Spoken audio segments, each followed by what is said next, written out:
Brahma's son was Bhrigu.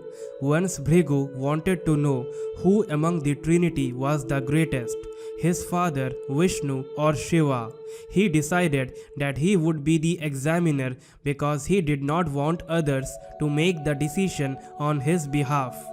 Bhrigu began his examination with his father. While Brahma was reading the scriptures, Bhrigu came before him in a very haughty way without bowing. Brahma said, "What, you are coming into my room without showing me any respect? I never thought that you would be so insolent and undivine." He scolded his son mercilessly. Silently, Bhrigu went away, saying to himself, "This proves that my father cannot be the greatest of the three." Next, Bhrigu went to see Shiva. When Shiva saw Bhrigu coming towards him, he did not know how to greet him. Why? Because Shiva was very unclean, even filthy.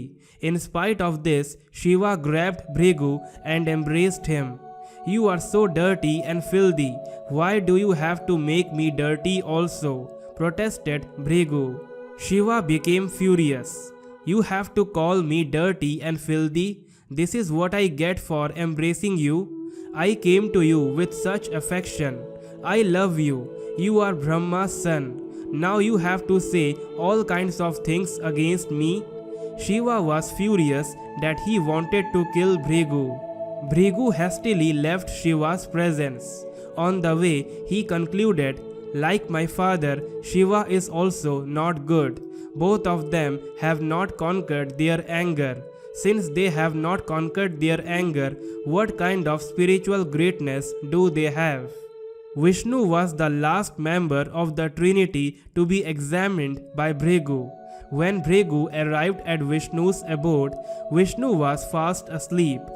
Bhrigu thought to himself, "Since both my father and Shiva showed their anger, let me see if I can also make Vishnu angry. I am sure it will be quite easy." While Vishnu was still asleep, Bhrigu started mildly kicking him. Vishnu did not wake up. Then Bhrigu kicked Vishnu extremely hard right on his chest. Vishnu woke up and immediately grabbed Bhrigu's feet. "Are you hurt? Are you hurt, my child? Please tell me. You kicked me so hard.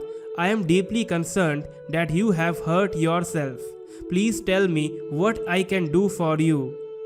Bhrigu replied, "My lord, among the Trinity, Brahma, Vishnu and Shiva, you are by far the greatest." This was Bhrigu's realization. His father scolded him because he showed no respect to his father. Shiva became enraged because Bhrigu insulted him. But Vishnu, in spite of being kicked ruthlessly, forgave Bhrigu and showed him such compassion and concern. It is said that the mark of Bhrigu's foot is still visible on Vishnu's chest. Because of this incident, Bhrigu became known as Pada Bhrigu. Pad means foot, so Pada Bhrigu means the sage who used his feet to examine the gods. Now, what does it all mean? The word Bhrigu comes from the root Bhraj, to shrine or beam, as self manifests as various objects in the field of duality.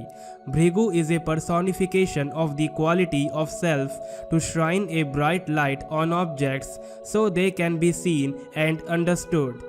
Three murtis stand for the subtlest forms of gunas. The subtlest rajas, Brahma, creates distinction in self. The subtlest sattva, Vishnu, sustains distinction in self, and the subtlest tamas destroys it. Throwing up light on things and making them perceptible and understandable is a byproduct of the principle of creating variety and differentiation, represented by rajas. So Bhrigu came from Brahma. Naturally, shining bright light on things is accompanied by an interest to discriminate and judge. No wonder young Bhrigu had a judgmental instinct. Creation is of Rajasic nature and structure. Hierarchy, rules and protocols are important. No wonder Brahma was upset when Bhrigu disobeyed protocol. Shiva stands for the subtlest tamas that destroys any differentiation in mind. No wonder Shiva did not care about protocols and embraced Bhrigu, the quality of throwing light on things and differentiating them. Bhrigu no wonder frowns up and considers dirty the quality of destroying distinctions and absorption in oneness. Shiva. Shiva being angry is not the same as you and I being angry. If the quality of shining bright light to differentiate things considers seeing all as one dirty, the spirit of eliminating differentiation is no wonder not pleased. This is just a matter of clash between different principles operating within consciousness. Vishnu stands for the subtlest sattva who sustains the creation. Sustaining distinction in self involves the quality of masterfully maintaining a delicate and complex equilibrium between various objects and forces in the field of duality. Despite seeming inactive, this quality is ever active and alert. Vishnu in Yoga Nidra is active and sustains balance between various forces and objects. The spirit of shining light on things and understanding them, Bhrigu, is ignored by Sattva Guna, Vishnu, which seems inert and yet understands every object and force perfectly and actively balances their play. Chest is shown by the fourth house in Jyotish, which also shows peace, contentment, and sense of direction.